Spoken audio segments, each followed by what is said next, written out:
Hello friends, welcome to my channel. मैं हूं अमन। आज की वीडियो में हम बात करने वाले हैं कोल इंडिया रिक्रूटमेंट 2024 के नोटिफिकेशन के बारे में।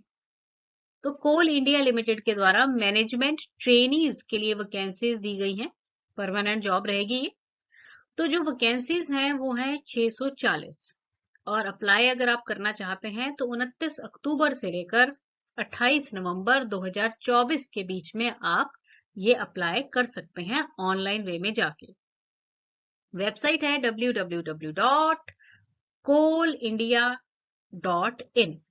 तो चलिए वीडियो में इसकी पूरी जानकारी लेते हैं।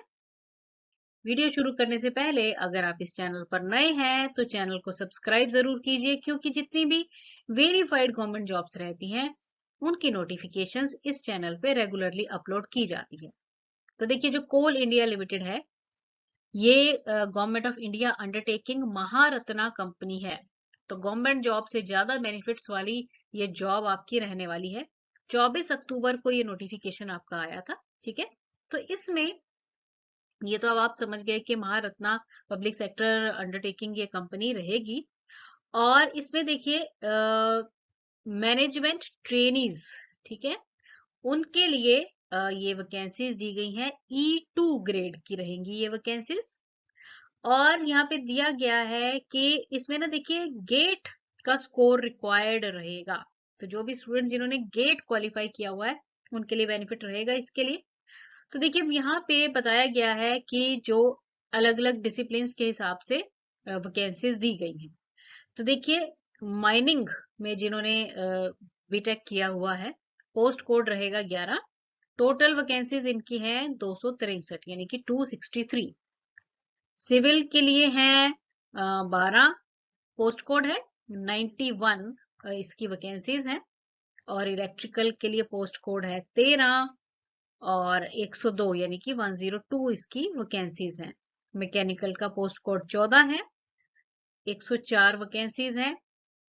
सिस्टम का है 15, देन 41 वैकेंसीज हैं। ईएनटी का है 16 और 39 वैकेंसीज हैं। तो टोटल जो वैकेंसीज होगी वो 640 वैकेंसीज हैं। तो जो भी एप्लीकेशन ना विदाउट गेट स्कोर आएंगी उनको रिजेक्ट कर दिया जाएगा। तो ये आपने ध्यान रखना है, इसमें गेट क्वालिफाई आपका चाहिए होगा।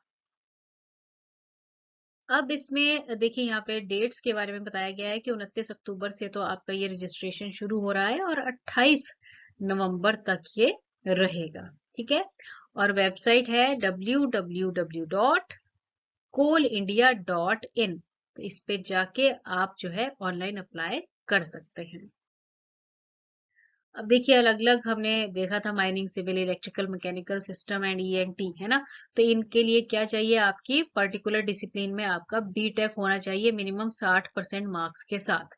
माइनिंग में माइनिंग इंजीनियरिंग, सिविल में सिविल इंजीनियरिंग में, then electrical engineering, mechanical engineering. ठीक है। बीई या बीटेक हो आपकी कंप्यूटर साइंस, कंप्यूटर इंजीनियरिंग या आईटी में, तो सिस्टम के लिए आप अप्लाई कर सकते हैं। एमसीए भी है अगर, ठीक है। और ईएनटी के लिए बीई, बीटेक या फिर बीएससी इंजीनियरिंग किया हुआ है रेलेवेंट ब्रांच से, तो आप अप्लाई कर सकते हैं।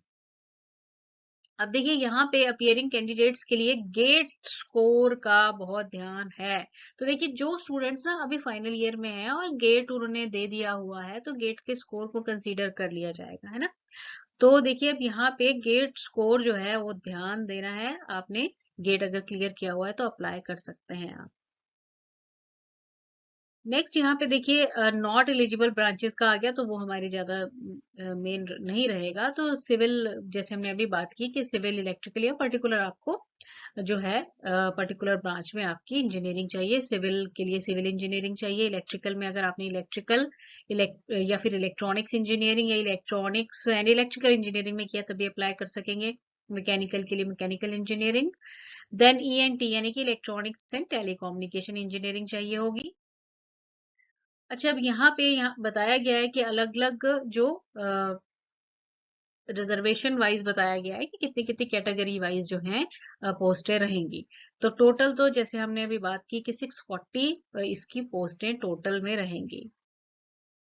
अब इसमें सिलेक्शन प्रोसेस जो मेन है ना, आपका गेट का जो गेट 2024 का जो स्कोर रहेगा ना, या मार्क्स आप कह सकते हैं, उसी की रिक्वायरमेंट रहेगी।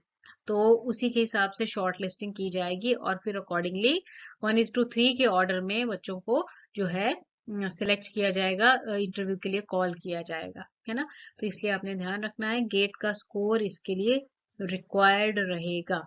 और जो स्टूडेंट्स ऑलरेडी मान लीजिए कि पीएसयूज या गवर्नमेंट सेक्टर में काम कर रहे हैं, तो उन्हें अपना एनओसी भी साथ में चाहिए होगा, तो वो रिक्वायर्ड है, तो इसलिए आपको ये ध्यान रखना पड़ेगा।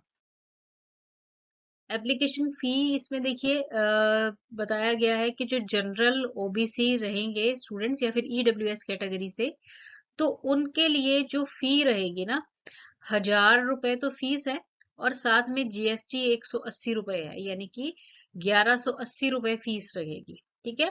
और जो SC ST PWBD या फिर जो कोल इंडिया के ही ऑलरेडी एम्प्लॉयज हैं, सब्सिडरीज के एम्प्लॉयज हैं, तो उनके लिए जो यहाँ पर फीस है कोई नहीं है, एग्जम्प्टेड है वो फीस से, उन्हें कोई फीस नहीं देनी पड़ेगी, ठीक है।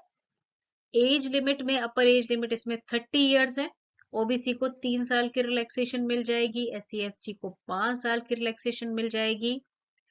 और डिसेबिलिटी अगर है तो जनरल है अगर 10 साल की, ओबीसी को 13 साल की और SC ST को 15 साल की रिलैक्सेशन मिल जाएगी, इनको डिसेबिलिटी वाले स्टूडेंट्स को, ठीक है। एक्स सर्विसमैन को भी according to the government rules relaxation मिलेगी। अब इसमें देखिए कि आपका जो कंपनसेशन या फिर जो पे है ना, तो यहाँ पे बताया गया है कि E2 ग्रेड रहेगा, तो अकॉर्डिंगली 50,000 से 1,60,000 ये बेसिक जो है स्केल रहेगा आपका, ठीक है। इनिशियल बेसिक 50,000 है per month during the training period. Training complete हो जाएगी, उसके बाद आपका परमानेंट जो है जॉब हो जाएगी और फिर आप जो है E3 ग्रेड में चले जाएंगे, यानी कि 60,000 से 1,80,000 के ग्रेड में आप चले जाएंगे, ठीक है। तो बाकी तो जो बेनिफिट्स रहेंगे, डीए है, एचआरए है, वो सारे आपको बेनिफिट्स एज सच जो है मिलेंगे। और जो पोस्टिंग है अकॉर्डिंगली जहां पर भी कोल इंडिया लिमिटेड या सब्सिडरी कंपनीज की जो लोकेशन है, वहां पर आपको ऑल ओवर इंडिया जो है आपकी पोस्टिंग होगी। अब इसमें बॉन्ड भी रहेगा, देखिए कितने का है, 3 लाख का बॉन्ड भरना पड़ेगा आपको स्टार्टिंग में, और ये कितने 60 मंथ यानी कि 5 साल का बॉन्ड रहेगा 3 लाख रुपए का, ठीक है।